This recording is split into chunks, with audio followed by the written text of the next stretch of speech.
tavās rokās, tērauds lokās, jo nākošais cilvēks ir mākslinieks, kalējs, kura daudz darbi ir redzami Jūrkalnē, un droši vien viens no darbiem faktiski ir tāda kā mūsu novadēju vizītkarte.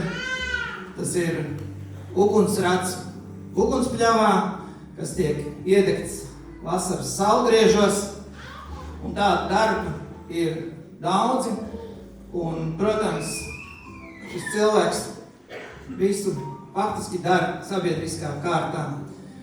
Un par ilgadēju un daudzveidīgu ieguldījumu Jūrkalnes pagasta publiskās ārtelpas labiekārtošanā un aktīvu līdzdalību pagasta sabiedriskajā dzīvē ar Ventspils novada pašvaldības godraksts tiek apbalvots Jūrkalnes pagasta iedzīvotājs Ainārs Rullis.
Es gribētu uzaicināt nelielā ceļojumā laikā. Pa kādām stundām, kā kuram trāpīsies, citam viena, citam trīs. Tajā brīdī, kad jau sēdies pie svētku galda, es par nākotni runāju. Tajā brīdī iedomājieties, ka es jums saku tostu. Un tas ir tās.